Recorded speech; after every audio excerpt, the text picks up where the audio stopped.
Hello and welcome to Plate Stack Chat. If you're here for the first time, my name is Jason of Jason CF Media, and each week I am joined by some lovely guests. So let's bring them out right now. First of all, we have the current reigning fittest in the UK, who recently took part at the Elite Athlete Showcase at FitFest. But most importantly, in an independent survey conducted on the Jason CF Media Instagram, it was determined that she does not need subtitles to be understood.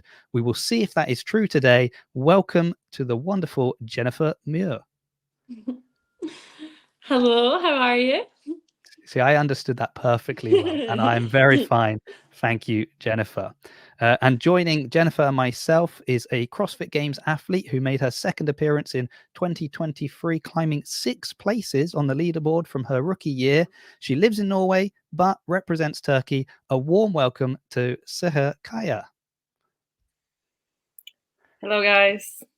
And I asked you before about the pronunciation, and I feel like I butchered it immediately as soon as... It's the R. I can't do the R. It's fine. I have so many variations, so at this point, I'm just okay with whatever you want to call me. Okay. Well, it'll only be nice things, I promise. Okay. Jennifer, so have you guys met before? Interacted at all? No, I don't think we have. No. Spied on each other on Instagram? Anything like that? No. Well, I think partly that's because I know, Jennifer, I know you've been very, I don't want to say you avoid off-season competition, but you avoid off-season competition. Whereas I think, Sarah, you've been quite, were you in Dubai recently? Is that correct? Yes, I went to Dubai. I haven't actually competed a lot this season, just because I don't want to, be too tired when the season starts. But I went to Dubai, and that's it. I went to a competition in Turkey, actually, just most for fun. It was like right after the games, more to just get to know people and meet the Turkish CrossFit community. So that was very nice. But other than that, I haven't done much. How was that though? Like, how did they kind of treat you coming in as the representative at the games from Turkey, and then you're actually there getting to spend time with them? I mean, is that something they're very proud of, to have that representation at the games? Oh my God, it means so much for them, and that makes it so much more special. It's like, yeah, I didn't think it was so many that people were care, but when I was at that competition, I couldn't even go to the toilet without getting stopped on the way, and people be like, want to talk, take pictures, and they are just so nice to me. And yeah, I was just overwhelmed about how many people showed up, and yeah, it was. And I actually went right after Dubai, just to do like workshops, and I just want to do these kind of things to help Turkey grow, like CrossFit grow in Turkey, and that also, like, even people that wasn't at the workshop, they just showed up just to meet me, or just to be there to watch the workshop, to be a part of it. So it's so special, and that's like what I love about our community. Yeah, nice. Similar thing for you, Jen? Going through the streets of Scotland, are you just the most famous Scot now? I mean, within like Scottish CrossFit, yes, but in Scotland, no. I think the majority of people in Scotland probably don't know what CrossFit is. But yeah, no, definitely not. Not randomly in Scotland. I mean, how would you feel if someone did just stop you and be like, "Sorry, are you Jennifer Muir?" I think I'd just be really taken aback. I'd probably, first thing that comes to mind would be like, oh no, what have I done? Yeah. Instead of like, this is a good thing. But yeah, I think I'd just be taken aback. Yeah, you'd deny it just until you found out what they No. wanted. Like, no, I don't know who Jennifer is. What was your experience at FitFest though? Because obviously there you were, shoulder to shoulder with some of the biggest names in CrossFit, which we should stress anyway. But I mean, even there, like you were saying, like in Scotland, people wouldn't know you. I still remember the road to the games thing that Brent did. I cannot remember now what it's called, all in. So like the documentary sort of thing they did leading up to the games, all in. And I think it's like episode 1 that he's going around and basically saying like people don't know like what CrossFit is or who, like I'm famous within the world of CrossFit. Like everyone in CrossFit knows who Brent Fikowski is. But he's driving around and he's stopping people and they're asking them, do you know who Brent Fikowski is? And they're like, no, yeah. Oh, yeah, I think I've heard of him. Yeah. Yeah, he's like, is it CrossFit? Do you know? Oh, yeah, I know who that is. Yeah. And it, like nobody realizes it's him. So I do think that's interesting. Obviously, if you're like at a seminar or like a workshop for CrossFit, you'd assume the people going there would know. know about CrossFit. But what was that like then? Sort of rubbing shoulders with, CrossFit royalty like that. Well, it's funny how you were saying like I avoid off-season competition. So like last year was my first year competing. So I just like did every competition within the UK that I could. But then this year off the back of semis, the reason I've avoided it all is because it was like really important to try and fill the holes that like were quite evident at semis. So Fit Fest was like really nice for me in the sense that like I didn't have to really peak because it wasn't like a competition as such. It was more like a showcase and like a friendly experience and then, like an opportunity really for me to get to like see how I feel against those big names and get a bit of comp experience as well as like getting to meet those guys. So it was brilliant. I literally had the best time. Do you feel that you got that experience and like do you feel more confident now rolling into I mean the new season kicks off pretty soon with the Open. Yeah. I'm really happy that I did it just because like as you say I haven't done any off-season competitions, so I was like, oh my God, like when I start the season it's going to be like my first sense of competing, so it was nice to like get that sense at FitFest.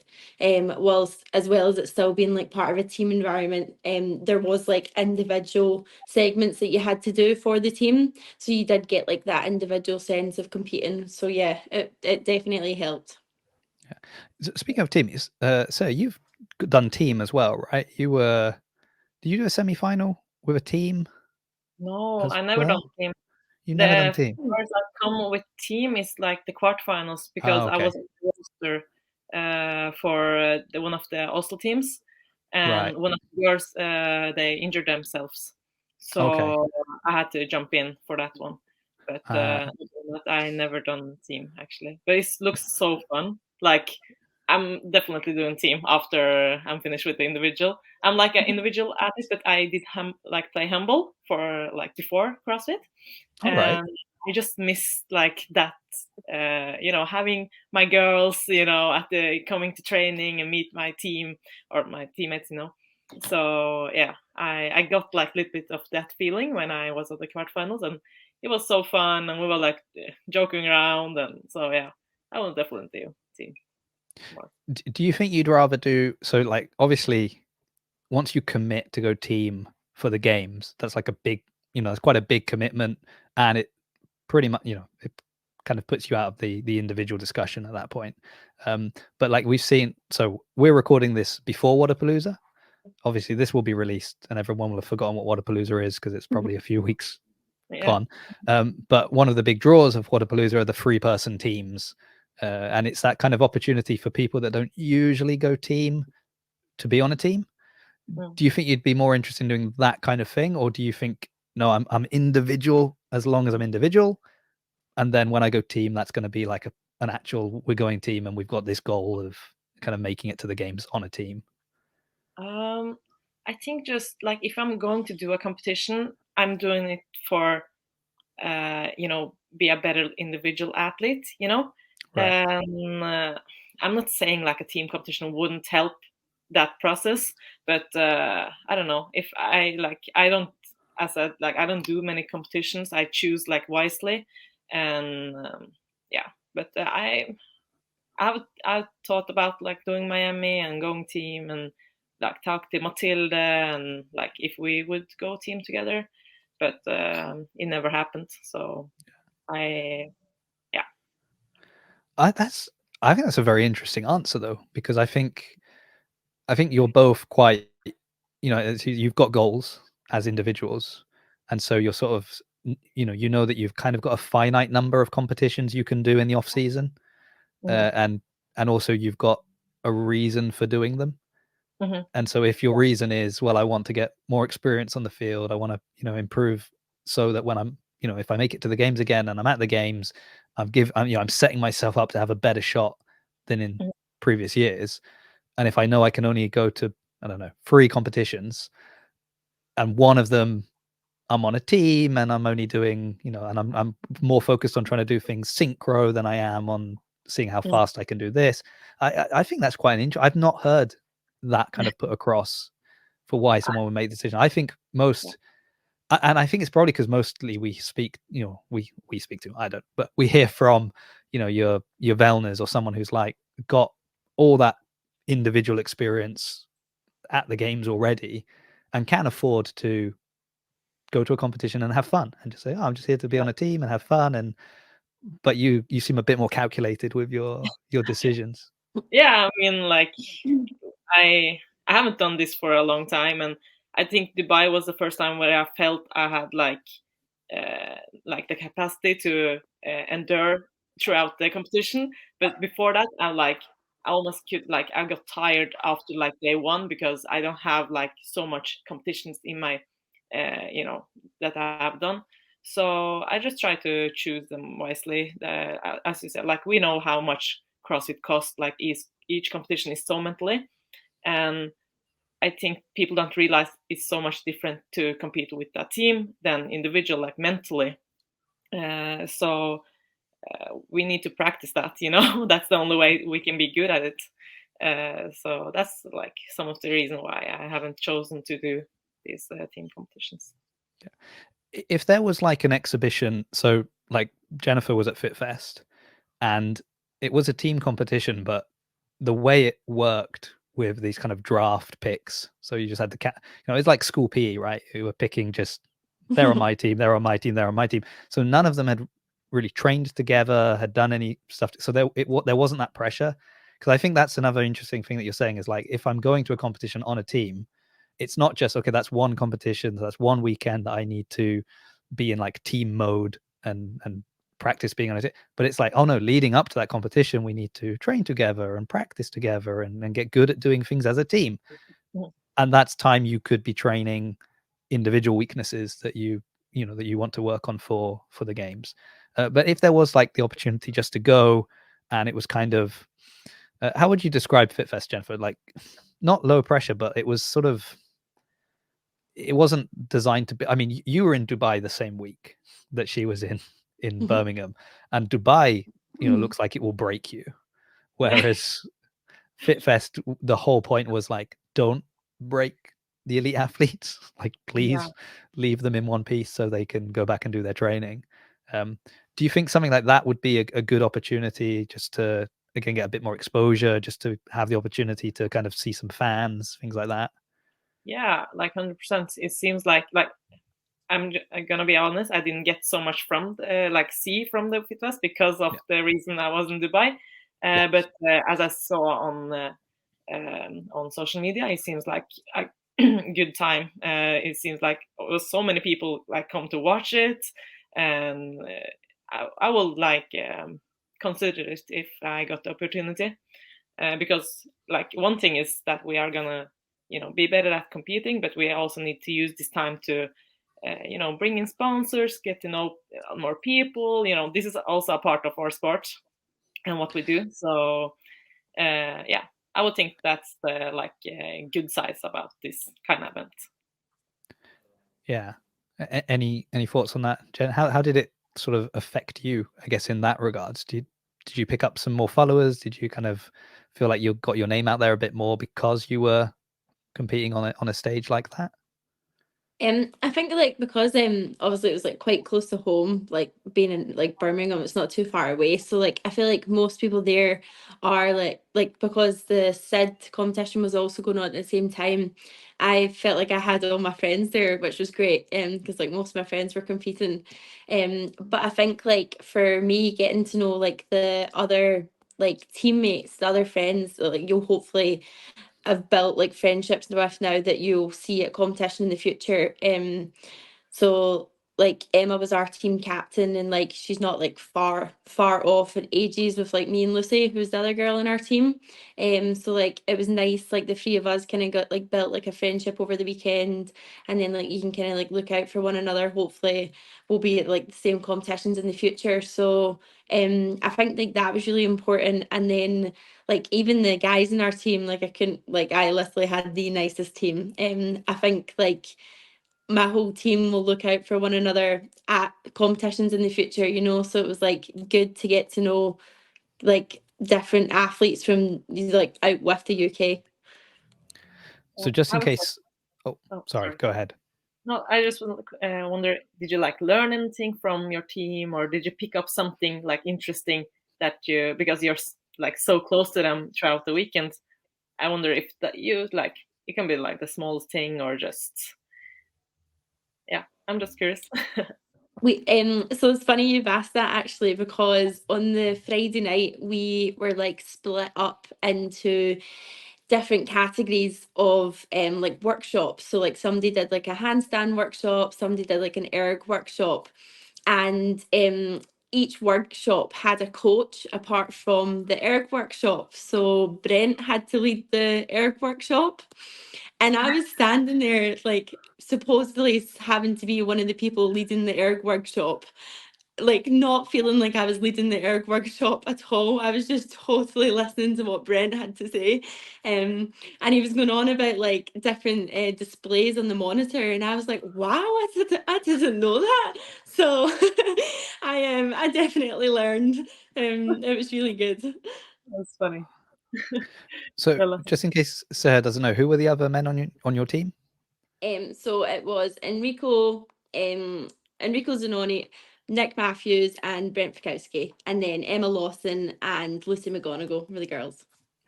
Yeah, and you said they were like so nice, your team.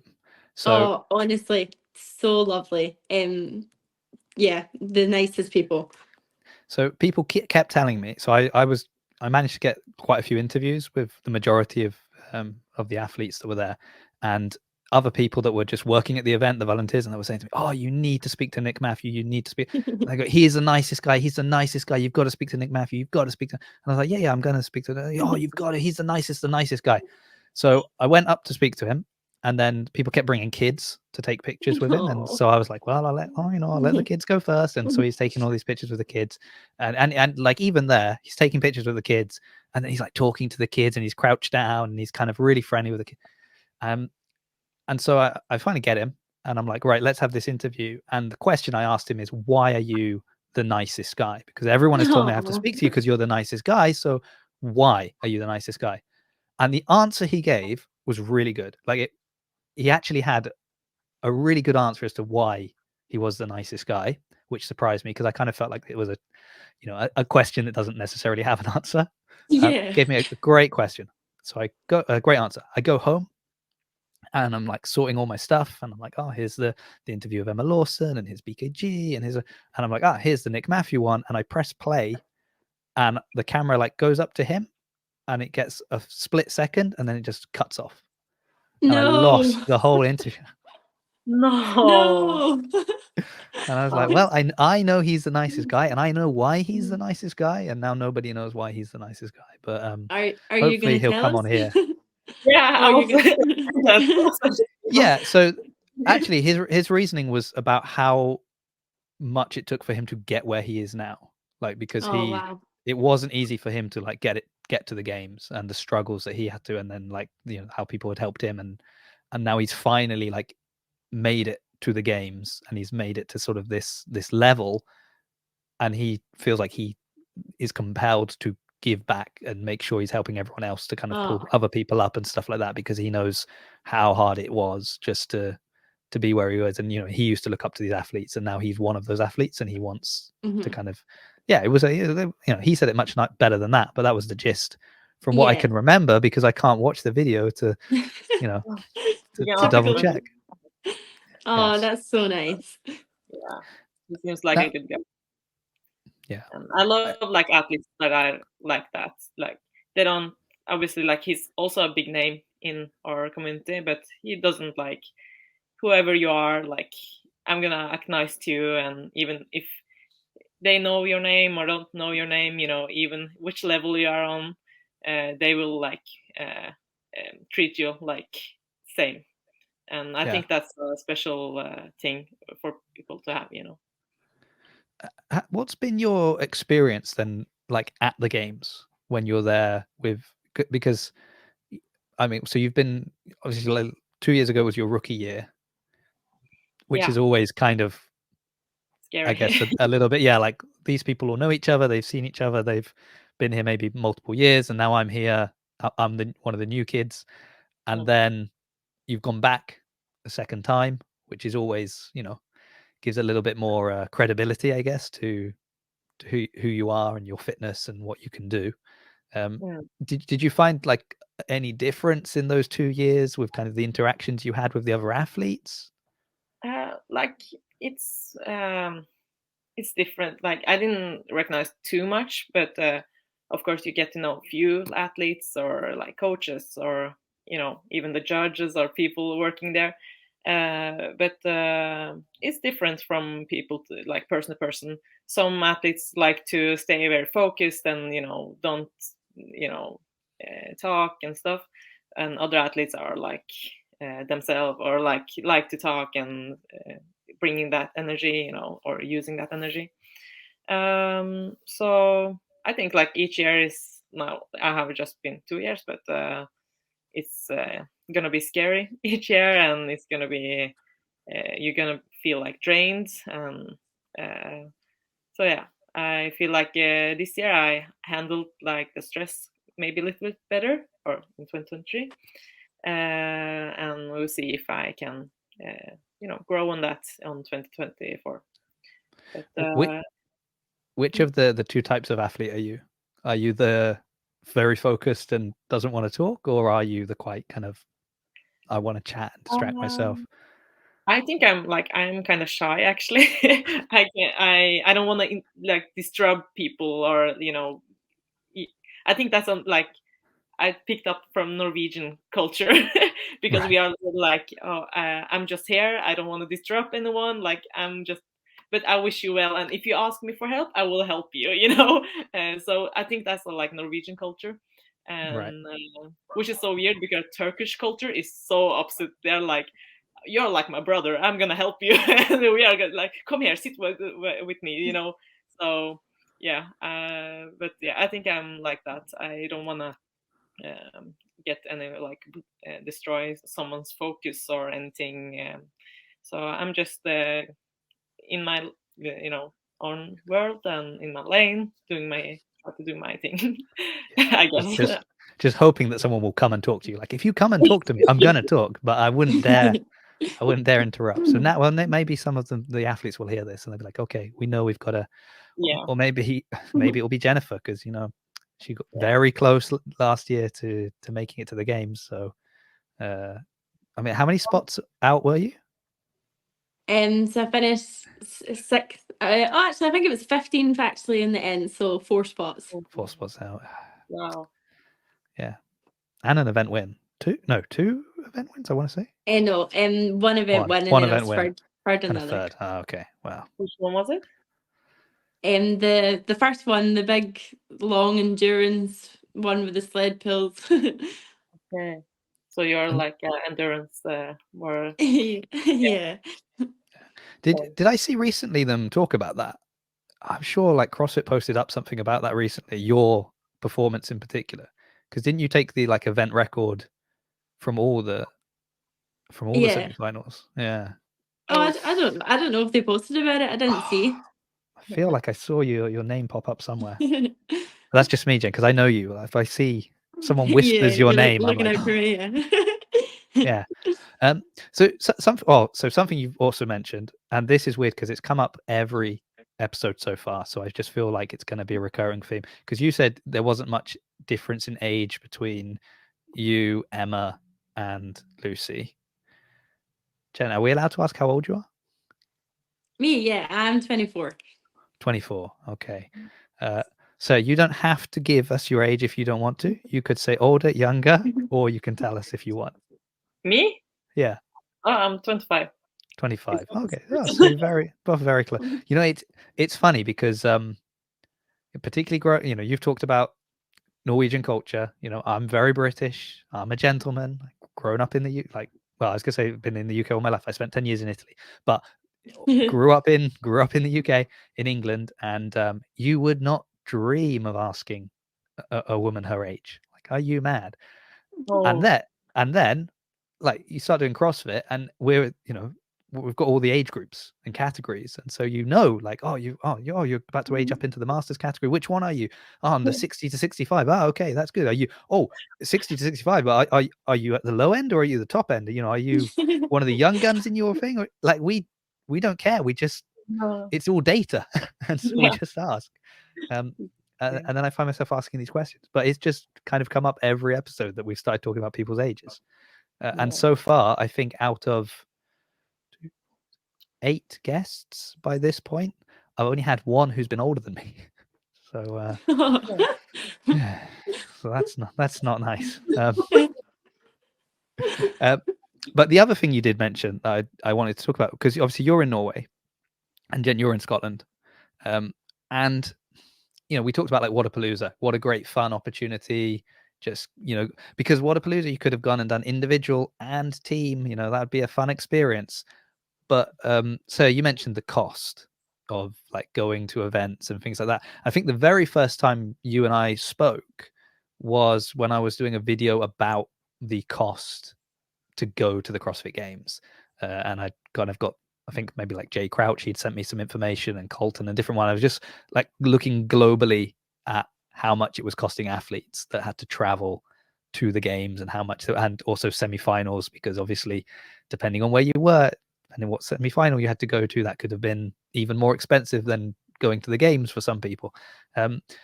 How do you find, just, I guess, if we're talking about going to like an off, you've got to be selective about your off-season competitions, and Yeah.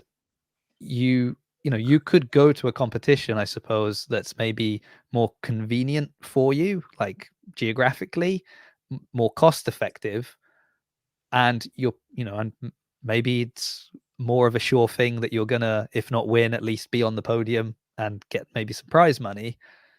But perhaps you also know that the caliber of athlete isn't necessarily going to be the ones that are kind of going to push you maybe the way you'd like at a competition. Does that make sense? Yeah. So, It does. so I guess how do you sort of juggle the kind of decision of like, how much money can I spend to go to this event, or is it going to be worth it for that one? And it's similar for you as well, Jen, because I think being in this part of the world, there are some big competitions now in Europe as well, but still not.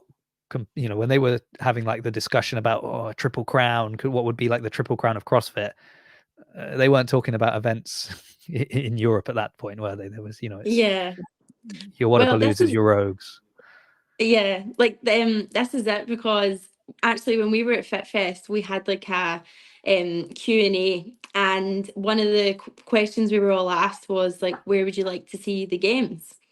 And me and Lucy, I can't remember if anyone else did, but me and Lucy definitely said like our hometown, to which Pat Vellner booed. So once he gave his answer, I turned to him and I was like, why did you boo?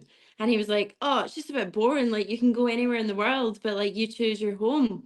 And I was like, well, it's probably not a problem for him, but exactly that. Like, if it was at home, then you're not having to worry about like the cost of travel, obviously like the travel on your performance as well. And then as well for me, like I love having my friends and my family like there to support me. And I couldn't like expect them to all afford a trip to Texas to the games to come see me, it would just never, it's just not feasible. And even to take the time out of work to do that as well. So that was like well, definitely my reasoning behind why I would love the games to come to Glasgow, which would never happen. But yeah, I think like it obviously is amazing if you have a sponsor that can fund like a competition for you. Some sponsorships you might have like an allowance to go and do some competitions.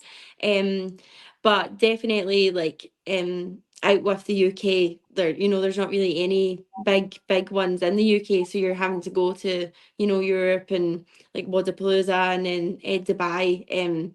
Like you are having to definitely weigh up the cost versus like hopefully prize money that you would win. But then if you didn't win the prize money, like how you can cope with losing those outgoings. Yeah. Also, like not just like the prize, but it's another jet lag, you know. So Yeah. if like that's also like one of the reasons why I choose to not go to Vodapalooza, because of like it's another jet lag. And for me, since I'm going like to Korea as well, like 1 month before the games, it's like, yeah, that's 3 jet lags in 1 year, you know. So yeah, we have to. And I've seen like some competitions actually do, if you are like big enough name, they will pay for your stay and your flight. But those competitions isn't like the biggest names aren't going to them, you know. So but that can be like a good way to you know, if they got good prize money and you see like, oh, it's not so many good like big names there, so that's a chance for me to, you know, pick up some money.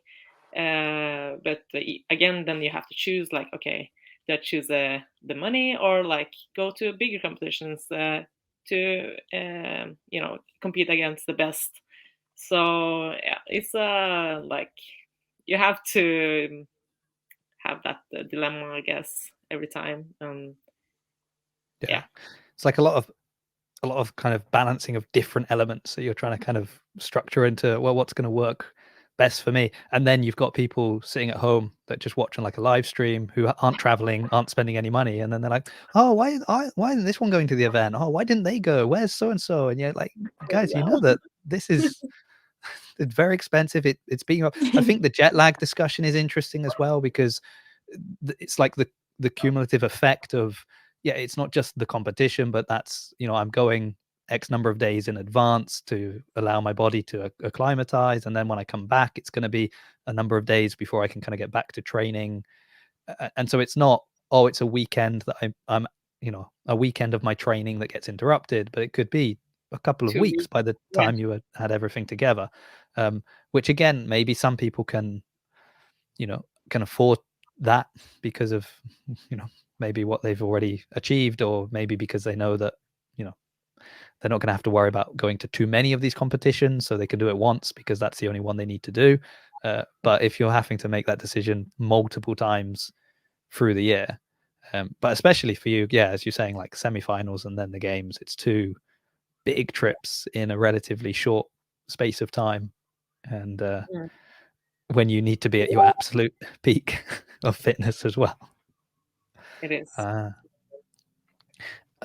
Have you had any of your like friends and family travel to the games then to watch you compete, or is it a similar financial burden for them? Of course, like we are so many Norwegians that are going, so we always have like some friends from Norway that are going to watch, and so that's very nice. But I never had my own family travel. I I wish, but at the same time, not, because I will be so worried about like them having a good time, and you know, they're like they understand CrossFit, but the games are so big. It's so like what, like I would get scared of if they, you know, I don't know, get lost or something like that, or get like it's so warm there, like about the heat, and I don't know. So I get nervous whenever they are watching me compete also. So maybe they can just stay home and watch me from the screen. That's the best, I guess. Yeah, don't worry. There's a live stream. You watch it there. Yeah, That's fine. Yeah, that's an interesting thing, that they might get lost in the sense of like it's a big place and just go through the wrong door, or just get lost in, you know, they understand CrossFit to a degree, and then you see, you know, 40 athletes going at the same time doing some big workout, and they're like, you know, where is she? I don't know. Is she in this one? Like I have to worry, like keep keep them up with the schedule. I'm like, okay, I'm gonna compete at this time and this, and so it's like an extra, not stress, but just to update them. Every time I compete, they're like on the stream, they're like, when are you on? When are you on? I'm like, just go into the site and see. But they don't get that yet. Well, you say that, but if unfortunately, as when we're talking about financial burdens, I've not been to the games. I'm also hoping it moves to Glasgow, so then maybe then I can afford the plane ticket, because I think I'm going to Glasgow for the Open, and I think round trip it's like £50. So Great. that is in my budget. I was able to afford that. Yeah, we'll all petition Glasgow. Yeah, but I watch all the games on the live stream, and the comments on the live stream of people just asking questions that you're like, just read what's written on the screen, or just look like, oh, where's so and so? Why aren't they in this heat? And to the point that sometimes I'm like, I don't know if they're doing it on purpose, if they're just trolling in the comments, or if they're genuine questions sometimes, because it's hard to distinguish. And I think people quickly say, oh, they're just trolls, they're just there to kind of write stuff in the comments. But for us today, but because we know everything, or like we read, like, we just expect people to know everything that we know.